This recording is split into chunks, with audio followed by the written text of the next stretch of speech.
Tava falando aqui, ó, todo mundo que tá entrando, tá de parabéns, véspera de Natal e todo mundo aqui já empenhado nas metas 2020, né? Será que estão mesmo? Aí vamos ver. Não, mas só de estar aí já é legal. É, ué, com Investir o tempo certeza. aqui escutando a gente. Com certeza. Ei, Baby, já temos várias pessoas aí entrando, minha aluna. A ideia de hoje, então, gente, só retomando, a gente vai falar um pouquinho sobre como controlar a ansiedade e o estresse. Principalmente com exercícios físicos e com o yoga. Eu e o Pedro, a gente vai fazer um bate-papo aqui, ele vai se apresentar também para vocês. E mandem perguntas. Então, a ideia é a gente ir respondendo o máximo de perguntas de você também.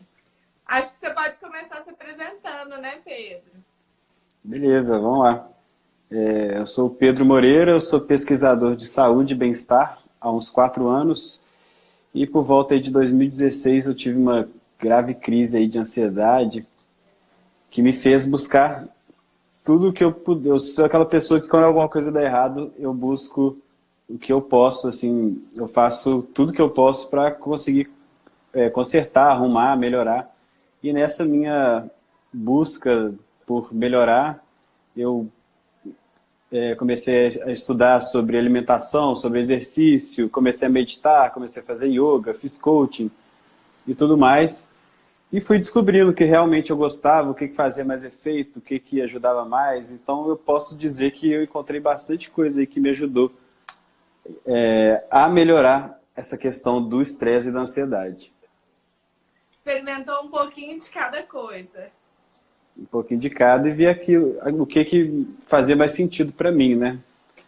E o que Porque, você achou que fez mais sentido para você? O que você sentiu mais? olha, o que eu descobri é que a gente tem muito pouco conhecimento sobre nós mesmos, né? Então, até então, eu sempre tinha a visão um pouco externa das coisas. Eu nunca tinha parado para olhar para dentro, né? Igual dizem assim. Então, era sempre o externo. Eu sempre culpava as outras pessoas pelas coisas que davam errado, muito vitimista, reclamava e tal. Então, com isso tudo, eu comecei a olhar mais para mim e percebi que tudo que acontecia na minha vida, de bom ou ruim, era minha própria responsabilidade. Então, isso me deu uma liberdade de buscar, de fazer a minha vida ser boa. Então, de lá para cá, tudo que eu fiz foi melhorar minha alimentação, começar a praticar atividade física com mais consistência, praticar yoga, meditar, organizar melhor meu tempo e várias outras coisas assim. Eu acho que é um momento que a gente é forçado a meio que parar e olhar para nós mesmos, né? Eu vejo isso muito acontecendo na faixa dos 30 anos ali. Acho que é um momento de quebra de ciclo e a gente está só olhando para fora. É o que você falou, só olhando para fora. E todas essas atividades que você falou, né? Coach, yoga, meditação, são atividades que te forçam a olhar para você, né? Você tem que se encarar. E daí começa a nossa jornada de autoconhecimento, que eu acho que é o primeiro passo, né? Para a gente começar as mudanças e ver os efeitos depois. Isso, é você começar a se perceber. Porque o yoga, para mim, foi uma das principais, assim, uma das coisas que eu adotei para minha vida. Conheci, comecei, e é uma ferramenta, eu acho que é uma das mais poderosas para o autoconhecimento, né? É, Porque você para ali, você entende o seu corpo, se ele está funcionando, se ele não está. Então é um momento que você tira para si mesmo. e é dois em um, né? Em uma atividade a gente está cuidando do corpo e da mente, né? A minha visão, ela é assim, a mente e o corpo é uma coisa só. As pessoas, Legal. elas costumam separar, né? Tipo assim, ah, eu vou cuidar só do meu corpo. Ah, não, vou cuidar só da minha mente. Não existe isso. Enquanto você está cuidando da sua mente, automaticamente você está cuidando do seu corpo. Quando você está cuidando do seu corpo, automaticamente você está cuidando da sua mente. Não existe essa separação. Foi exatamente o que aconteceu comigo, o meu processo, né? Como que eu comecei minha jornada no yoga. eu percebi que eu estava ótima fisicamente, né? Meus exames, eu sempre alimentei muito bem. Então, meus exames, pressão, tava tudo certo, né? Glicose. Só que eu tava mal, e aí eu não entendia isso, né? Eu falava, gente, eu tenho saúde, eu tenho uma vida boa e eu me sinto infeliz, baixa autoestima, sem ânimo, estressada, cansada, ansiosa. Como assim? E aí, eu acho que é justamente isso, quando a gente passa a perceber, né, que não adianta a gente olhar só para a matéria, que é tudo integrado e que vai aflorar justamente na nossa emoção, que é, às vezes, o que nos força a parar, é que a gente percebe que está tudo conectado e que a gente tem que cuidar de tudo, né, de uma forma integrada. A minha visão é assim, eu particularmente não confio muito nessa questão de exames médicos. Ah, todo mundo que você for perguntar vai falar que os exames estão normais. Só que o que significa que os exames estão normais? O que é normal? Porque se você for olhar os exames, a média ali de números, né, de seus hormônios, testosterona, progesterona, vitaminas, minerais, etc., eles têm uma média, um número, a média deles, porque eles pegam toda a população e julgam ali a média, é o normal. Só que o normal, a maior parte das pessoas, elas estão doentes, elas estão estressadas, elas estão ansiosas, com baixa libido, com baixa energia. Então, quando você olha lá, meus exames estão normais. Se os seus exames estão normais, você está péssimo. Porque a maioria das pessoas estão horríveis.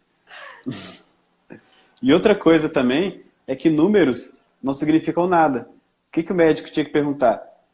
Você está com energia? Você está feliz? Você está com a libido alta? Você está se sentindo bem? Como é que está seu bem-estar? E tudo mais. Isso sim vai dizer se a pessoa está bem ou não. Não é o número ali, meu coração, como é que é? Eu nem sei, na verdade, esses negócios, porque para mim, eu nunca acreditei que realmente fizesse diferença. Vou medir minha pressão, vou medir não sei o quê. Isso para mim não faz muita diferença, porque na realidade mesmo é o dia a dia, como você está se sentindo, se você está com disposição, se você está dormindo bem. Isso as pessoas não perguntam, né? A medicina tradicional não pergunta. Quando eu comecei me tornei instrutora de yoga, meditação, comecei nessa jornada, eu comecei a estudar muita ansiedade, porque era o que mais chegava para mim. E eu descobri que o Brasil, né, é o país mais ansioso do mundo.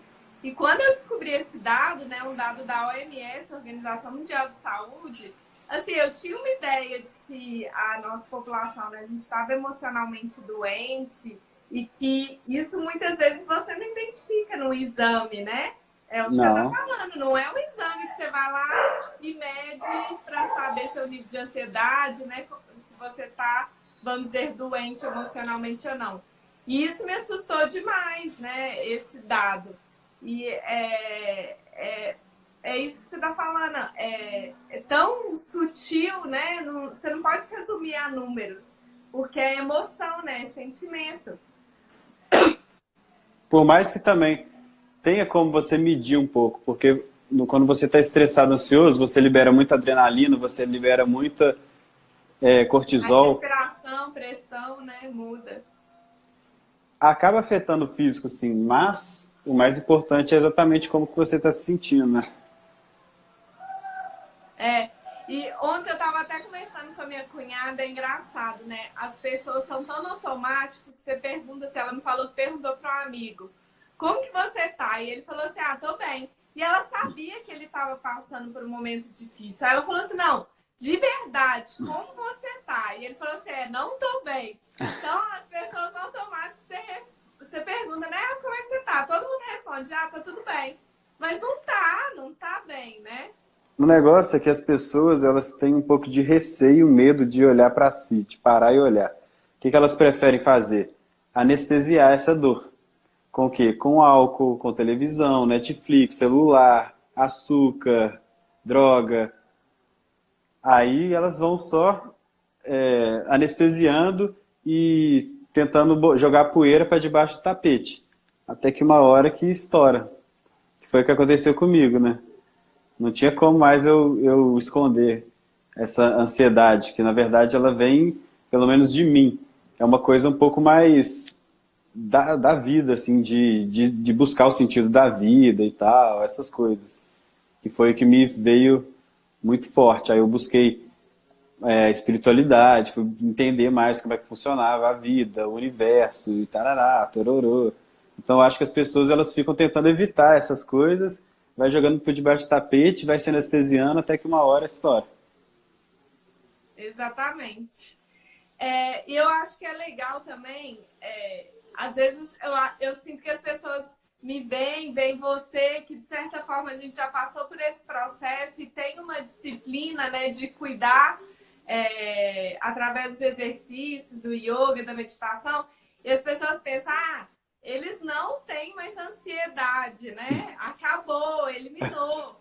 E não, na verdade, a ansiedade nunca vai sumir, né? A gente vai passar ainda por situações que a gente não tem controle, de estresse, de ansiedade, só que a diferença é que a gente aprende a lidar, né? A gente aprende, de certa forma, a controlar e não deixar que aquilo nos domine. Hoje, acho que foi hoje que eu postei, né? No curso de Mindfulness que eu fiz, uma das coisas mais importantes é a gente não ser reativo. Isso já ajuda muito, né? Aconteceu uma situação que te gera um estresse ou ansiedade. Se você parar por 1 minuto, respirar fundo, antes de já reagir, você já consegue, de certa forma, controlar, né? E não explodir. Isso a meditação traz muito, porque uma coisa é teoria. O Daniel Goleman fala muito sobre isso que você falou no livro Inteligência Emocional. Porque o nosso cérebro racional, ele é sequestrado, né? O sistema límbico, ele sequestra o nosso racional. Então a gente tem reações mais, como é que fala, animais, mais instintivas. Porque o sistema límbico, ele sequestra o racional, o neocórtex, e, por exemplo, alguém buzina para você. O seu sistema neocórtex, ele é sequestrado e automaticamente você tem uma reação. Você buzina, você xinga, você bate, você briga. Então, isso que você falou é exatamente isso. Você voltar, você parar, não deixar você ter uma reação instintiva, uma reação animal, uma reação mais humana, mais racional. Só que isso, teoricamente, é muito bacana, é muito legal. Agora, na prática, quando alguém te xinga, você está brigando com alguém, eu acho que o que faz você realmente alcançar isso é a prática do yoga, é a prática de uma meditação diária. Porque você não sabe a hora que vai acontecer, e se você não tiver uma prática ali, bem provável que você vai acabar estourando, vai acabar fazendo alguma bobagem. Exatamente. E é engraçado, quando acontece, meio que quando a gente percebe que a meditação e o yoga estão fazendo efeito, né? A gente percebe que a gente não reage como antes, que a gente, de certa forma, cria uma blindagem, né? Que é muito intangível, né? É até difícil, né, da gente explicar isso. E é uma coisa ao longo do tempo, né? Eu já venho praticando aí yoga e meditação há 4 anos. E não quer dizer que eu tô mega bom, não. Direto eu me percebo fazendo alguma coisa reativa. Mas pelo menos hoje eu consigo me observar tendo aquela reação. Então eu tenho uma visão de fora, assim. Olha só o que está acontecendo, você está tendo esse tipo de reação. Então, querendo ou não, vai melhorando aos poucos as coisas que eu faço. E eu queria que você compartilhasse aqui comigo e com todo mundo que está assistindo a gente, como que você conseguiu criar essa disciplina e esse hábito? Porque todo mundo também conversa comigo que a maior dificuldade é criar o hábito. Que você faz hoje, ok, amanhã talvez, depois, e vai se perdendo ao longo do tempo, né? Eu falo que eu criei a técnica do calendário, que eu ia marcando todo dia que eu conseguia praticar. E depois de 2 meses, né, que é mais ou menos o tempo, né, que até o livro Poder do Hábito ele coloca, vira um hábito e aí você não precisa mais de um gatilho, que foi o marcar que eu criei. Então, eu queria saber de você, assim, como você criou essa sua disciplina. Acho que você pratica hoje 2 vezes por semana yoga e acho que vários dias da semana exercício físico, que eu vejo no seu Instagram, né? Como você criou essa disciplina?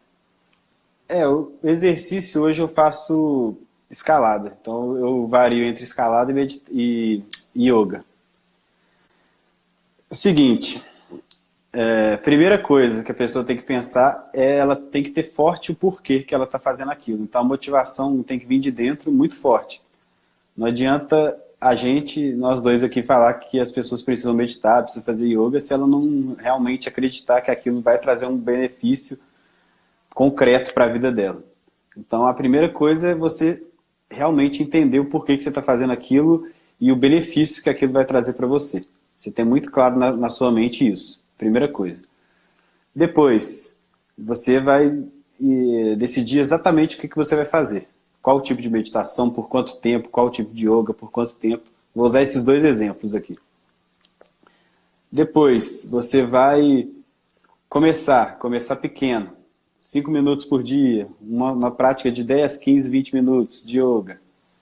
Depois, de preferência, você estudar muito sobre isso, entender por que você está fazendo. Você pode criar uma comunidade, fazer yoga ou meditar com um grupo de pessoas. Você pode criar alavancas de dor e prazer. Então, existem várias e várias técnicas que eu utilizo dependendo do hábito que eu estou querendo adotar na minha vida. Mas o yoga, para mim, foi muito questão de... Eu comecei a fazer, gostei e não parei mais. Então, o yoga, para mim, eu não tive que me esforçar muito. Foi uma coisa que eu comecei a fazer, fui gostando e fui continuando. E a meditação, eu fiz por um tempo, participava de grupos. Depois do yoga também sempre tem uma meditação, participava de grupos, depois parei um pouco, voltei, parei de novo, voltei. Mas recentemente eu tive uma motivação maior também de ser uma pessoa um pouco mais presente, de não ficar viajando demais também, conversando com os outros, às vezes eu viajava. Então, esse foi a minha motivação mais recente, assim, de trabalhar essa minha presença. Aí, depois que eu fiz isso, eu botei ali, não, todos os dias eu vou meditar 20 minutos, todos os dias eu medito 20 minutos. Então, para mim foi basicamente isso, mas existem centenas de técnicas e formas para você conseguir adotar hábitos, né? Mas eu acho que o mais importante de todos é você saber o porquê que você está fazendo isso e ter uma motivação clara e um benefício que você vai ter fazendo aquilo ali. O propósito, né? Isso. Legal. Eu vou perguntando aqui, você vai levantando. Pode perguntar. Também. Ô, gente, vai mandando pergunta aí também. Outra coisa que eu falei, tem um tempo aqui no Instagram que eu acho interessante, é a diferença entre homens e mulheres e no Oriente e no Ocidente. Né? Antigamente, o yoga ele era proibido para mulheres no Oriente. Sério? Então, não sabia, não. Então, no Oriente, vem de uma cultura que o yoga tem muito mais praticantes homens, até mesmo pela força, né? Por práticas que são, às vezes, muito fortes, e por essa cultura de que mulher era proibida. E é engraçado porque chegou no Ocidente muito diferente, né? Hoje, a gente tem aqui no Ocidente muito mais mulheres praticantes de yoga do que homens. Verdade. E aí eu queria ver, assim, um pouco a sua visão também, assim, porque acaba que eu tenho um noivo que às vezes eu arrasto e ele faz comigo e ele adora. Mas ele ainda não criou o hábito. E eu sinto que, assim, as mulheres, elas estão mais abertas aqui no Ocidente a começar e estão mais presentes já nessas práticas e os homens ainda não. Queria entender um pouquinho do seu ponto de vista, como que você enxerga, porque seu público, eu imagino que é mais masculino, né? As pessoas que você conversa mais, ou não? Sim, mas eu acho que é porque o Ocidente, os homens do Ocidente, eles são muito racionais, né?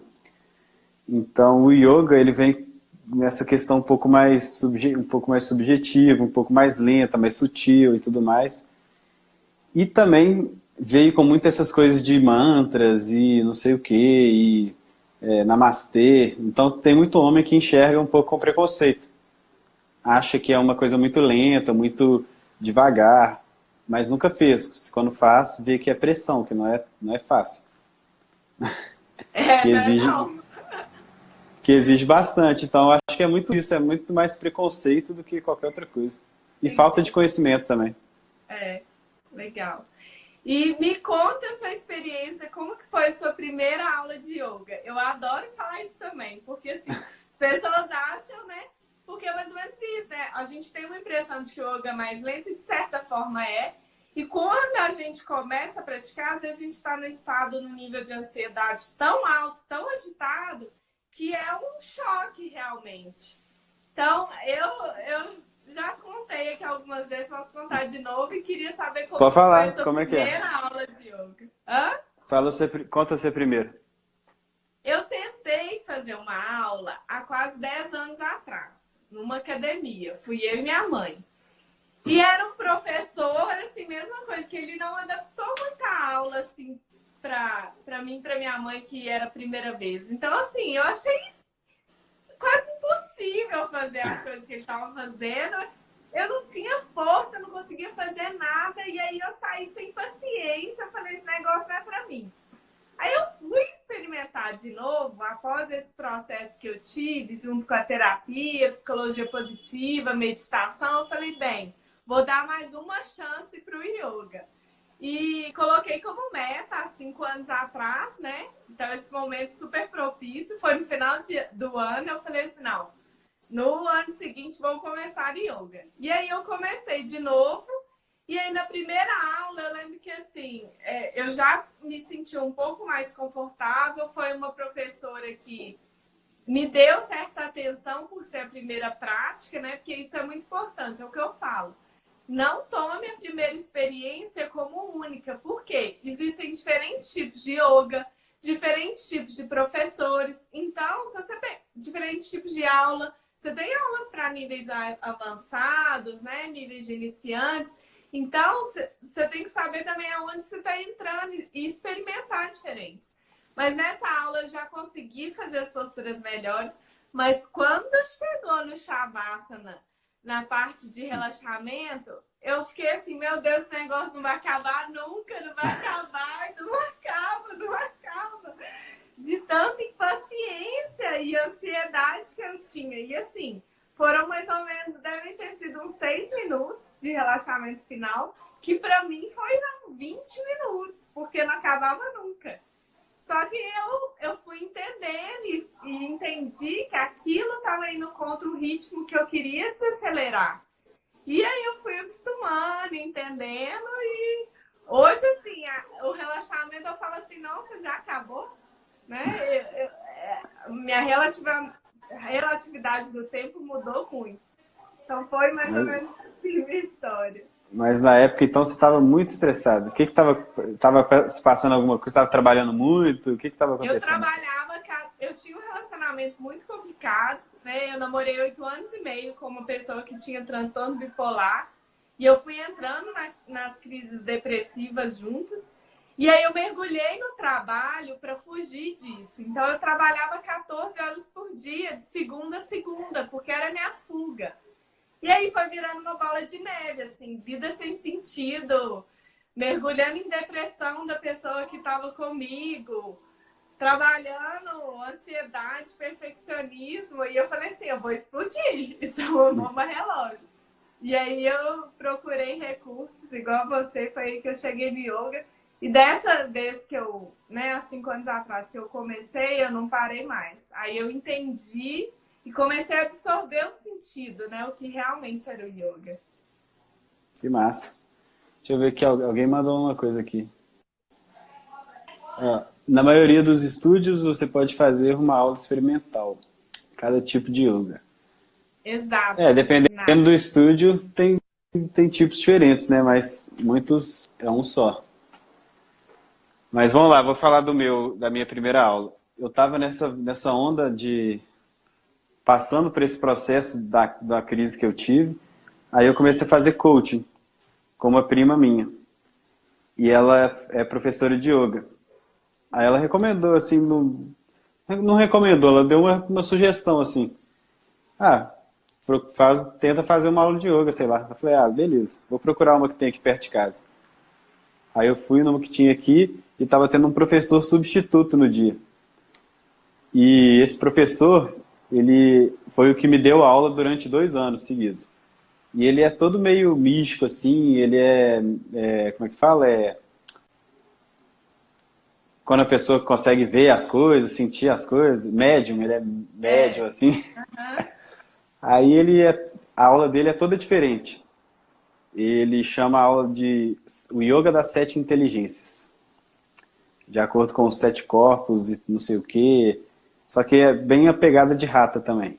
Então ele Aham. começou a fazer, me botou em umas posições lá, nos asanas e não sei o quê, e fui fazendo, porque eu já praticava atividade física, já fazia calistenia, já tinha malhado, então eu tinha um certo condicionamento. Mas yoga é totalmente diferente. Aí eu fui fazendo, ele me botou em umas posições, me mandou enxergar umas luzes e não sei o quê. E eu fui curtindo, assim, a parte física. Eu gosto de parar numa posição e ficar na permanência durante muito tempo, trabalhar minha resiliência ali. É uma das coisas que eu mais gosto no yoga. Então fui fazendo, aí no final ele fez acho que durante a prática. Que é tipo assim, você faz uma permanência durante um bom tempo, aí você solta o seu corpo no chão. E nessa de soltar o corpo, ele falou assim, imagina o seu corpo derretendo. E como eu já estava nesse processo meio de ansiedade e tal, então eu fazia uma posição muito forte e o relaxamento ele também era muito forte, porque é um contraponto, né? Entre você fazer muito esforço ali na permanência e você relaxar. Então nessa de imagina o seu corpo derretendo, eu senti mesmo assim um relaxamento muito poderoso. Então minha experiência de primeira aula foi mais forte nessa Ó. questão do relaxamento, de sentir meu corpo derretendo. Sabe? Imagina seu corpo é uma gelatina e está se derretendo no chão. Aí eu me imaginava assim e dava uma relaxada que eu nunca tinha sentido na minha vida. Ai, que ótimo! A primeira experiência, então, já foi maravilhosa. Foi muito, acho que foi uma das coisas que me cativou assim, foi a parte do exercício da força, né, da resistência junto com intercalado com esse relaxamento. Ai, legal. Mas isso que a Nath falou é verdade, assim. Então, tem vários estudos que você pode fazer e as próprias aulas online, gente. Pega uma aula, experimenta, olha, né? Tem vários vídeos falando os tipos de yoga. Eu devo postar nos próximos dias sobre isso no canal. Então, conhece os tipos, experimenta, faz aulas diferentes para você conhecer o que você se adequa mesmo, né? A Norma tinha mandado aqui, a meditação faz a gente ter mais equilíbrio? Com certeza. Na verdade, hoje eu acho que o melhor remédio para ter equilíbrio é a meditação, né? Por tudo isso que a gente falou. A meditação é quase que uma musculação para o nosso cérebro. E a gente precisa malhar ele todos os dias.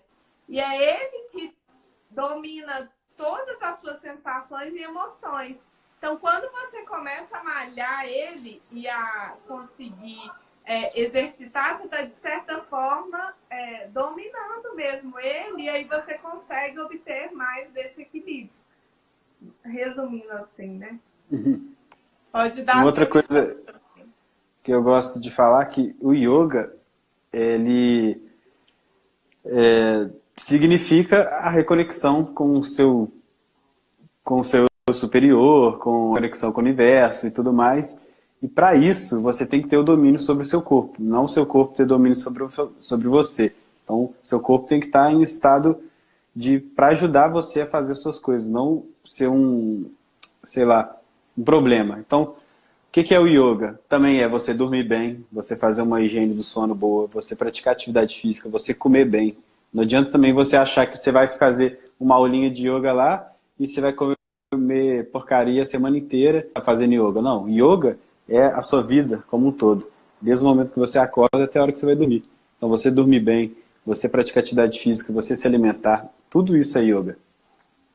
O que você Com acha? certeza. Com certeza, é o que a gente fala, né? O yoga é um estilo de vida, porque são vários ensinamentos que você passa a incorporar na sua vida e ter uma visão diferente de mundo, né? A Nath está falando aí, você realmente muda a sua cabeça, você muda o seu olhar sobre tudo. E não adianta você tentar em conta, por exemplo, se você come, desvia, né? No Natal aí, come besteira, às vezes ingere bebida alcoólica, quando você vai fazer uma prática, assim, é visível o que o seu corpo está sentindo pelo que você colocou dentro dele, né? E é muito importante a gente ter o suor na prática justamente para ajudar a eliminar toxinas também. Pedro, a gente tem que encerrar, né? Eu combinei 30 minutinhos com o pessoal aqui para não ficar lives longas também. Eu acho que a gente podia encerrar dando uma dica aí, se você tivesse uma dica principal para dar para o pessoal que está assistindo a gente hoje. O que você daria? Então, pessoal, é o seguinte. Melhora a sua alimentação, para de comer industrializado, foca em comida de verdade. Começa a praticar atividade física além do yoga. Tenta reduzir a quantidade de refeições que você faz. Melhora a qualidade do seu sono, fortalece a sua mentalidade, exercita a sua disciplina, a sua força de vontade e faz uma prática aí de saudação ao sol, pelo menos, uma vez por dia, uma vez a cada 2, 3 dias. Pronto, você já vai ter uma evolução. E meditar também, né? Meditar. Eu falo assim, e você? 10 minutinhos de saudação ao sol, 5 minutinhos de meditação, quem não tem 15 minutos todos os dias para cuidar de si, né? E num dia de 24 horas. A minha dica seria o seguinte, começa amanhã, não tem desculpa de vou começar segunda-feira, vou começar dia 1º. Sua vida é hoje, você só tem o hoje. Ninguém tem certeza, né, do futuro. A gente não tem certeza da semana que vem. Então, por que deixar para a semana que vem, né? Então, às vezes, amanhã já acorda, já pega uma meditação, né? É o que você falou, começa aos pouquinhos. Amanhã acorda, pega uma meditação de gratidão. Hoje eu mandei no grupo uma meditação de gratidão, né? Um momento da gente agradecer, né? Dessa época de Natal. Começa aos pouquinhos. 5 minutinhos de meditação amanhã, todo mundo que está nessa live. Depois o povo está falando aqui, começa hoje. À noite é meio complicado, mas não precisa ter pressa também, né? Pode começar amanhã. Mas pode fazer uma meditação hoje para dormir também. Dá também, dá também. Mas, Pedro, muito obrigada. Adorei o nosso papo. Tenho certeza que o pessoal gostou aí também. E desejo um Feliz Natal para você, né? Aproveitando a nossa live de véspera. Tudo de bom. E que a gente siga incentivando cada vez mais as pessoas, porque a gente sabe como é maravilhoso esse caminho, né? Total, eu que agradeço, viu, Babi? Bom final de ano e Feliz Natal para você também e sua família. Muito e para todo mundo que está assistindo aí. Um beijo, pessoal. Boa noite. Feliz Natal para todo mundo. Tudo de bom. Coloquem em prática, né? Até mais. Até mais.